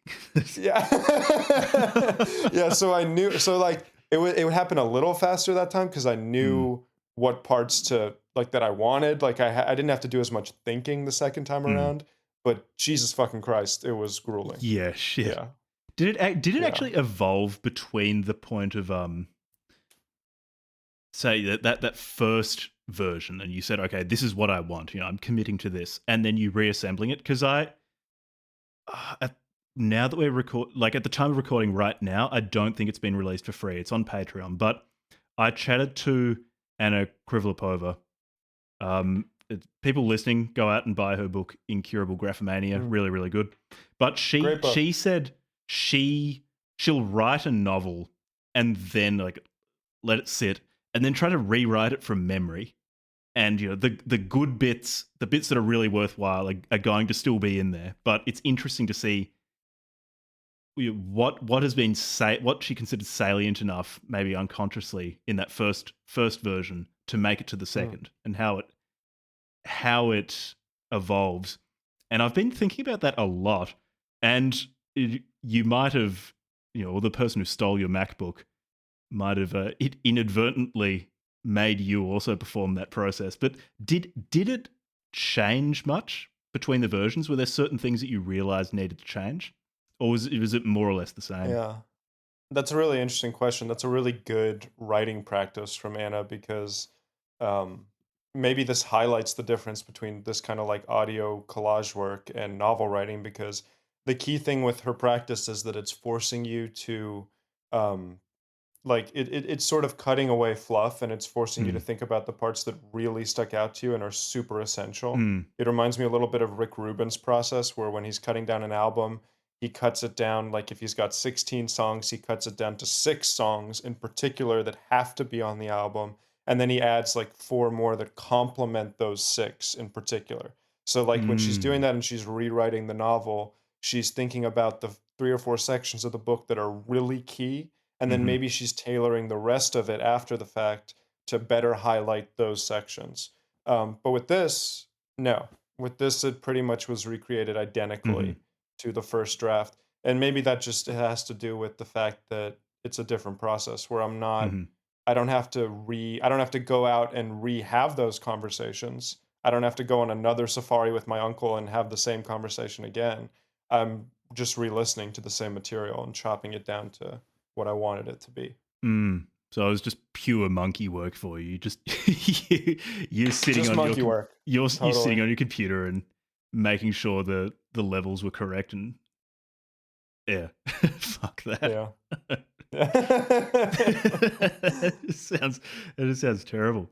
Are Yeah, there it sucked. were Sucked there ass. alternate versions, or do you think there could have been alternate versions of Slacker-Genesis, like different orders of conversations, certain conversations present that aren't present in the existing version, or is there, to your mind, just one Slacker-Genesis, That's a just good just question one because arrangement of these things that is true in some deep sense? yeah, that's a really good question because there probably is actually a better arrangement of it because I had my friend Brendan listen to it and give me his thoughts and he not experiencing my life and not having any sense of the chronology of it was telling me, I think you should switch around certain segments in terms of pacing. Like he Mm, wanted it to open with the segment of my sister talking about her kind of whatever, her year, when we're like sitting on her porch in the desert. And he had different ideas about how it should be structured. Whereas I was kind of stubborn about not wanting to change it because I wanted it mm, to maintain a certain chronology of mhm, like when mhm, these things happened. So that's actually an interesting question because potentially there is a better version that would could be made by someone who's like not a part of it, who's indifferent to it. Whereas because I lived it Yeah. and I wanted it personally to have a certain chronology, I was like kind of stubborn about keeping things in certain places. The Though chronology it is aspect shifted, is yeah. oh, sorry, go on, go on, go on. No, that's all. Yeah. Yeah, I was wanting to say that that chronology aspect's really interesting because, obviously I don't know the chronology of your life. So certain things like I was wondering whether so that breakup, I think chapter 2 or 3 or right at the start. I was wondering whether that was some sort of later event and then at other points in the piece where you're talking about relationships, whether you opened up with that breakup to give those greater weight. It's Mm, I guess a really effective part of it is that as the audience, we don't have that that context that you have of the chronology of your life. So mm, all of these things are sort of free floating, and we can construct our own narrative arc from them, or at least to some extent. mm. That ambiguity is something that I really liked. I mean, it's interesting hearing that it's chronological now, and that sort of fixes the narrative arc in my mind. But having it free floating is really cool. Yeah, I mean, I think that makes sense because I mean, my life is not that interesting. Like, I'm not that important or interesting. There's not much to, there's not a lot of intrigue with the specifics of my actual life. I think I've lived a very normal life, like most people. Some relationships, some breakups, a mom, a dad, an uncle, Mm, cousins, sister, friends, shit like that. Um, so I think like yeah, I think there's not too much to investigate necessarily with the exact details or the chronology of it. That more was just for me. I mm, would what mm, I think is like more what I was hoping or like what I think we were talking about with that subjectivity earlier is like I'm more interested with this in what the other people were saying. Like to me mm, it's really I'm capturing like the beautiful sounds and tones and like connotations and affects of these people that were in my life and how they all like mix together and kind of yeah compositing them against each other to see mm. how much one person's experience or one person's inner circle mirrors another or reflects another. Yeah, and you mentioning an interesting life or an uninteresting life. I guess the question is, what does interesting mean? Because in some way, interesting could mean exceptional. So Mhm. no, your life doesn't mirror the plot of I don't know, a Mission Impossible film. You're not running around the world shooting people. So I guess Yeah, it's it's yeah. unexceptional in that regard. But then interesting is also it can mean something that you attach a lot of salience to. And you're saying you're talking to friends, you're talking to family members. Those things are reliably sources of intense meaning in most people's lives. So from that perspective too, so the mundanity of a lot of what you're talking about remains interesting and emotionally very, very engaging. So, if you'd lived a more exceptional life, I think it would. I mean, it'd just totally change the quality of this. It'd make it so much less relatable and remove so much of the. I don't mean this pejoratively, but almost the boring emotionality of it. It's Mhm. the that everyday humanity of it. Yeah, I mean that's kind of I respect people who work in different genres and different you know tones and whatever. But yeah, my opinion has and like what I'm interested in has always been that I'm not really interested in dragons and castles and science fiction and fucking spies and again, fucking more power to you if that's your thing. But I think there is an intense amount of drama and intrigue and meaning and ambiguity and confusion and fascination in really really mundane and universal and prosaic and quotidian experiences, and that's always what I found most gratifying in fiction that I read, in movies that I watched, in things that I listened to is the like amplification that happens when you pay like more specific and focused attention to those things, those kind Mm. of like mundane quote unquote things. Or do a pull a Proust and write, I don't know, however many words about eating a Madeleine or Yeah. the Yeah. consequences of doing so. Well, that's the So, thing about like a lot of writing and a lot of thinking is like it's really just focused attention. It's like mm, a lot of what writing does, I think, when you read like great writers, is it's just putting you in a mental state of being able to pay extremely close attention to things. And if you're not doing that, you fail to. Like we're gonna naturally fail to pay like very close attention to things. And when you read an author that you really like, you sort of download their software of what it's like to pay attention in the way that they do, mm. and that can be so gratifying. There are certain authors I think about where it's like, I've been so grateful to absorb the way they see things and the way they look around. And it's more highlighted with things that are kind of mundane or normal because those are the things that like surround you every day. And those are the things that are difficult to be attuned to or to be paying really close attention to. Which are some of the authors that have influenced you? I mean, I guess there's kind of asked backwards. People tend to ask about influences up front, but are there authors that you were inspired by or trying to imitate with Mixtape? It's a bit harder with the Static Blue projects because that's it's not straight literature, but influences for that too. It can be anything. Doesn't have to just be books. What were the sort of things influencing these? Yeah, so I think there's like kind of two. So the thing I was just talking about of like remapping your mind to be able to pay really close attention to things. There's a few authors that come to mind that I think specifically do that. So I would think about Nausgard as one of those. Mm, Like he's incredibly talented at zooming in super hard in a way that like recalibrates your sense of attention. I think Palia also, Camille Palia is really good at that.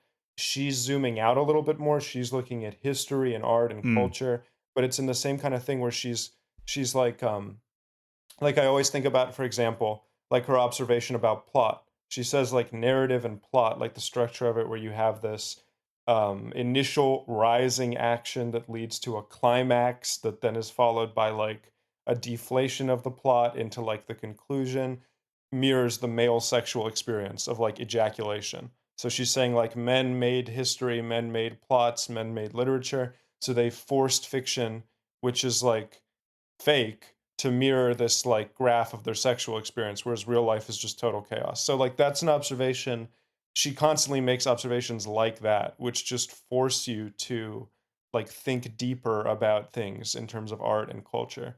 And another one is Freud. I think Freud, like when you read Freud, it's the same kind of experience where mm, don't mm, worry about whether or not it's true, don't worry about whether or not it's totally correct, but you start to just hyper zoom in on things. You start to like you just start to um you get less lazy with like how mm, you think about and see things and like perceive stuff because he's also doing the same thing where he's like forcing himself to like rip things open in like a mm, much more mm, intense mm, way than just like letting them pass over you. So those are some of like the observationists that I think are the most talented. In terms of fiction or like with mixtape in particular, I was really influenced with that one, probably mostly by Raymond Carver. I think Raymond Carver was probably like, especially in kind of the adult third person sections, I was reading a lot and thinking a lot about Raymond Carver and the way what I love about his writing, where it's not didactic and where he's just putting something in front of you and allowing you to draw your own kind of response to it. In terms of the structure of it, I was also thinking a little bit about Sam Pink. I'm a big Sam Pink fan and kind of like the short sentences and the way he kind of can go back and forth like between a paragraph and a quick train of thought that's kind of like dribbling down. Um, and also I love all the kind of Gen X writers, like that whole generation, Wallace, Franzen, Ellis, like that. All those guys were also a big influence, I think. mm. No, I've heard you talk about Parlia at length with Gabe Yeah. Sinclair of Tukey's Mag. as the blood Shout out, brothers of Gabe. this podcast. Yeah. Yeah. Yeah, it's what you were saying about Freud is really interesting because my experience of reading him or anyone else describing at length internal states is you almost start to notice the same I don't know how to describe it better than almost the internal shape that he is describing in thought, and then you start to notice it in your own thought, and whether that's because that shape always existed, or you in some way are now reorganizing your mind to resemble how Freud described. I guess ultimately occupying his own mind Mm-hmm. is a really strange feeling. Now, I've had it with Jung as well, and then with other authors of Mm. fiction who describe very intensely their own thought processes. So James Joyce's way of describing, say, inner states using colours and shapes Mm. comes to mind. But it's yeah, I didn't expect you to say particularly Freud and Parlia as big Well, influences. even with Freud, like there's a lot to do with sexual dynamics and psychology and things like that. But I always like try to point people towards like one of my favorite things is his explanation of the statue of Moses, right? So there's that famous statue of Moses where he's holding the tablet, and he's also, if you look at it, it's like it's very awkward the way his arm is positioned, where it's kind of like the beard is running through his fingers, but he's also holding the tablets. And Freud does a breakdown of this statue that is so fucking brilliant, where he considers every single aspect of its like musculature and architecture. And the conclusion that he comes to is that you can deduce based on just the way he's holding the tablets, the way he's touching his beard. He outlines the whole thing. I won't go into explaining it, but he says like you can basically deduce that what happened was Moses saw the Israelites worshiping the golden calf. He was filled with rage. He almost dropped the tablets, and then at the last minute reclasped them and tried to hold on to them, rewriting what happens in the Old Testament. So in the Old Testament, he drops them and they shatter. Freud saying with this statue, right? A statue is a fixed thing, it's just still. But he's able to take this thing that's totally still, and just from looking at the clues, he can interpret that what must have happened based on the position of the arm is that he reclasped the tablets, essentially deciding to be more emotionally composed and like continent and not lash out at the Israelites. And then he interprets even further beyond that. Well, that must be because he's the Michelangelo's making this statue to like his effort to rewrite history there and to give the story a different ending where Moses is more compassionate and forgiving was because he was dealing with personal issues with the Pope at the time, where the Pope would have been like a threat to him and angry at him and potentially imposing some kind of punishment, and he wanted to subtly indicate some kind of potential for forgiveness. And he reaches all of that just by looking at it, staring at it really hard for a long amount of time. Yeah, remarkable. It's, I mean, depending on how you consider it, it could be a remarkable act of psychological insight, a remarkable act of fiction, or probably both. Hmm. To have your mind start firing off like that from looking at a statue is unfortunately something that's probably beyond me. But I'm glad I have the wherewithal to at least appreciate people who can do this sort of thing. No, but I don't think it's beyond us because I don't even think he's necessarily right. Like that's what I think is so interesting about him and Polya is that they can be wrong and they're still right. Where the point is the focus and the attention, Mm, right? Which is the thing that you and I really lack because we've been so like desensitized and overstimulated. mm, But mm, it doesn't really matter if he's correct or not. Because like I'm saying, it's about just that journey of like intense focus and A to B to C.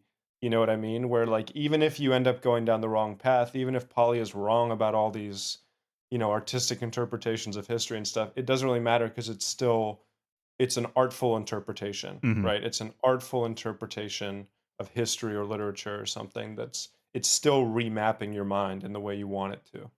mm, mm. So you've made a few references to this scene of, I mean, I've interacted at least with the literary portion of it, but it's broader than just literature because, or even just Mhm.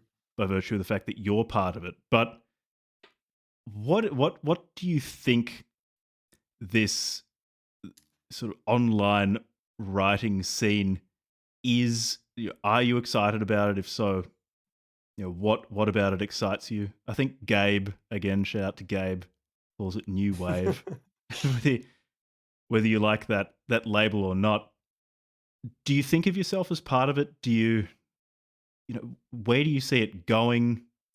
Do you think it's eventually going to get concretized in a place, which is something I'm more interested in, is if it's going to put down roots somewhere Mm. geographically rather than just being online. You go into a bit about the new wave, for lack of a better term. Yeah, it's really interesting. I mean, here's the thing about all of us is like at the moment we're all kind of failures. Like none Oh of us fuck have yeah! sold that. You don't have to say Yeah, kind of like in my case. yeah, no, like none of us have sold many books. Like the difference between selling 100 books or 500 books is not that significant. Hmm. Like none of us are. Like you can go find a fucking whatever, some where the crawdads grow, whatever ass book that sold 47 Mm, mm. million copies. Like we're all failures objectively, even the Yeah, ones of yeah, us who with are doing a the little bit fuck up better. retard club Yeah, on yeah, Substack and even, Twitter. It's probably a better totally, name than even. the new wave. People start calling us the fuck up retard club. I'm trademarking that one.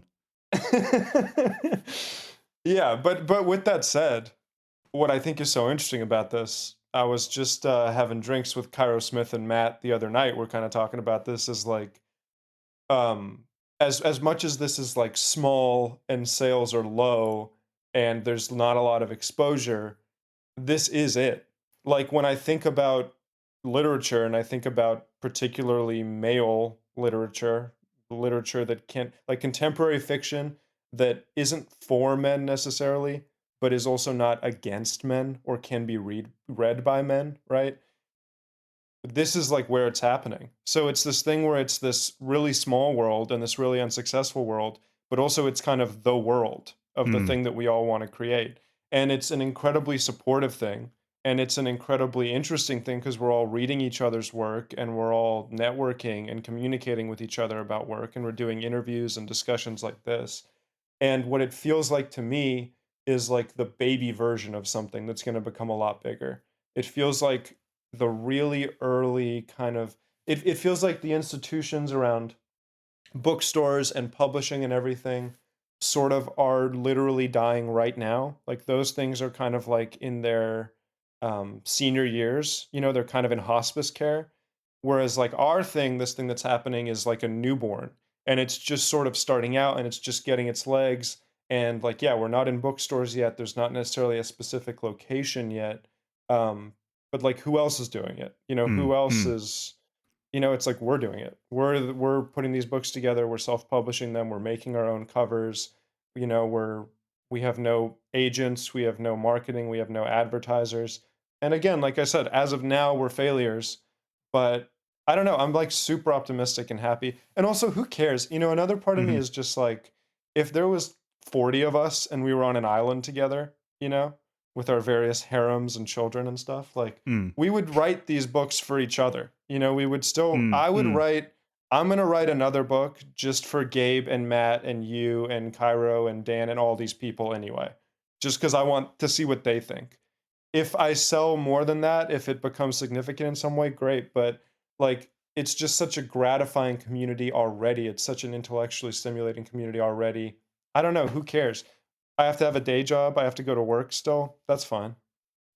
That is a, they've like, I'm sure I could be accused of cope in saying this, but there is something really special about meeting a group of people who are going to basically do, expend their effort writing or making whatever the static blue um things are, whatever that is, whatever whatever. People who do that just because they want to, or they're in some way compelled to, and not because it's getting them any sort of recognition. Uh, the people doing it just for the love of the game is pretty cool. I mean, that's in part the motivation behind doing the book club from heaven episodes here. Is there's something so special about being able to read a book and then reach out to someone, and they'll get back to you within a day, and then you can just talk to them.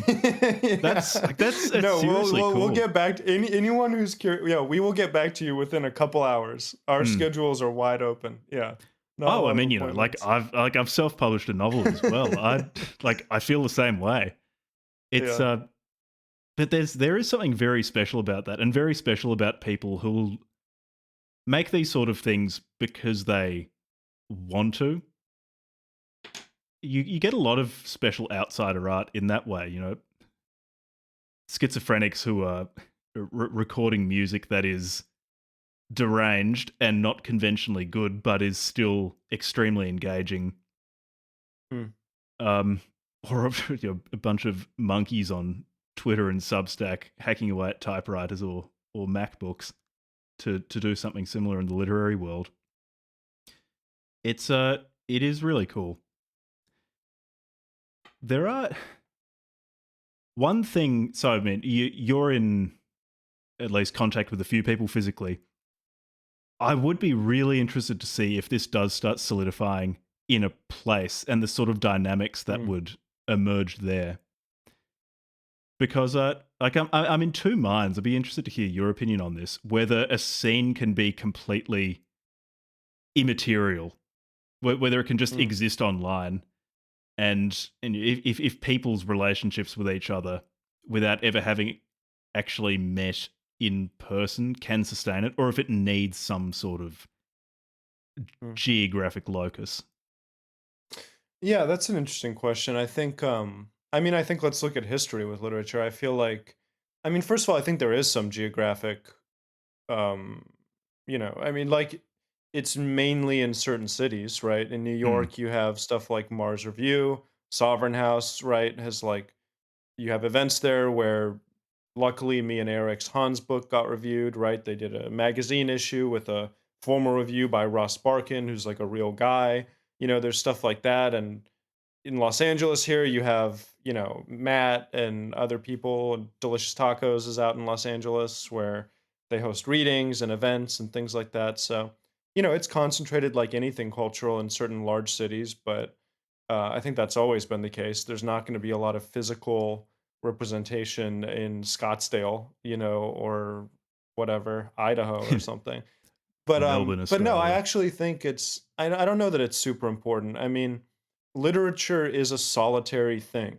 It's not like music, you know. Hmm. Readings honestly are pretty boring. I like going to readings. I enjoy them. I like hanging out. I like going to a little party where there's kind of an introduction and I get Yeah, to hear I people like talking to talk. people after readings. Yeah, exactly. Like the best part of readings is when the readings are done. Yeah. But that's the thing about literature is that it's like literature happens in a quiet room by yourself, right? Without a lot of stimulation. It's not a party, it's not electronic music, it's not a concert, it's not a theater even. It's not even a theater where you go and you sit in Harkins in front of a giant screen and you eat popcorn and you get a burger afterwards or whatever. And I don't know that it's ever been true that when literature was at its peak that there was a lot of physical or geographic activity around it. You have a lot of writers who live in weird places, who live in weird places in the Midwest or the Northeast or, small beach towns and were incredibly successful. You have writers like Pynchon who no one knows who the fuck they are or where Hmm. they are, Yeah. you know? So no, I think and what's interesting too, like the appetite for literature is clearly there because if you go Hmm. on, especially from dudes, like the big thing people say is like men don't read, but if you go on these whatever internet boards where guys are discussing literature, you have like 6,000 comments in a thread Hmm. about people reading like The Republic by Plato or Yeah. reading the Aeneid or something. So there's clearly a lot of men out there who Hmm. are interested in reading literature. What I think is the problem is there's like a disconnect between what I really think is the problem, and I keep coming back to this, is we actually really need people. I know you're also an author, but we need people like you and Gabe to become like tastemakers. We need people to emerge as like the critics, like the Pauline Kaels, the Eberts, the Harold Blooms, the people who are going to say, this book just came out. Everybody go read it. I stamp it. Like the Oprahs, we need an Oprah. We need someone who can be like, this is on the Oprah's book club list for this year. And then they have the respect of these kind of disparate men to get like attuned and then start reading that book, right? So we need actually sort of like a middleman in a way, more so than anything. Yeah, the dynamics of publishing have been flipped on their head particularly with the emergence of print on demand services, where the problem used to be basically just access to printing presses. Like you needed some way to print a book. Whereas now, like Amazon KDP will print a copy of Tower by Jack BC, the greatest novel ever written. Like and charge me a cut of the price and then just send it to someone. I don't have to think about it. All I have to do is upload a PDF Yeah. and a cover. No, it's awesome. And then you'll see someone in fucking like Brazil Yeah, bought a someone in copy. You're like, Poland what will the buy fuck? it. There's a copy in Brazil? Cool. Yeah. I think there's one I copy do of my book in I, Poznań in Poland. Dude, I'm glad you bought it. yeah. But I am now the problem is so basically discovery. It's because there are so yeah. many books, and like there are some real gems. I mean, I'm constantly shilling In Providence by David Herod, Fantastic book. which Yeah. is, I think I mentioned it about Mixtape Hyperborea, and the same goes for In Providence, where it feels like finding a demo of a band you really like, where yeah, some of the notes they're playing are flubbed. Maybe the tempo is Mm. drifting around a bit. There's some real roughness, but there's also energy and something exciting going on, which is, which I will pick 10 times out of 10 compared to something which is extremely polished and sterile. Yeah, And absolutely. yeah, Because it's an act of but the problem is then, like when you're going through Amazon and you're wading through a billion ebooks or print on demand books, all of which will have 5 reviews. Yeah, how do you pick between all of these? So yeah, some way mm, of filtering that is probably more important now than it's ever been, given the dynamics of publishing. totally agree. So sorry, I'm sorry to do this. It is now 10:30 where I am. I'm in an Airbnb right now. I have to be evacuated by 11. So I need to pack up all of my belongings, everything that I own right now, and get it into my Mustang and get the fuck out of here. So I can do that in about 15 minutes. So I maybe have like 5 or 10 minutes more. Yeah, we'll But that's wrap kind of this where I'm up. at time-wise. So, one question: are there any other contemporary authors that you're really enjoying and want to mention? Want to shout out? Well, I really want to shout out the like guys in this scene because it's actually remarkable to me how much quality work like you're talking about is being made. So I'm sure anybody listening to this already knows about him, but I just want to shout out ARX Hans Incel Mm-hmm. is excellent. Yep. Matt Pegus's books, The Yep. Black Album and Dragon Day are excellent. Nutcracker is excellent. Yep. Improvidence is excellent. I haven't read Cairo Smith's Quarter Lives yet, but the Yeah, cover it's is really good. gorgeous. From my interactions with the man, he is deeply impressive, and I can't wait to read that one. Fuck, I'm definitely forgetting other ones, but yeah, I mean, it's just it's really impressive to me, and it's all happened in the past couple years, and it just started in the past couple years. So for all these guys I'm mentioning, it's our first or maybe second novel. Really, for most people, it's their first. So yeah, just I would say just keep an eye on it. 5, 10 years down the line, again, I think it's in its infancy right now. Yep. So, for listeners, Mixtape Hyperborea and Static Blue, the Slackogenesis episode, they're going to be links in the show notes. Really, really recommend reading or listening to them, depending on which one you're interacting with, by Adem Rienspects. So, thanks so much for coming on. And Jack, this was such a pleasure. Thank you for paying attention to my little projects here. This was awesome. I appreciate it. Of course. And when you publish something new, open invitation to come on and talk about it. Would love to. Would be an honor. All right. See ya. Thanks for coming on.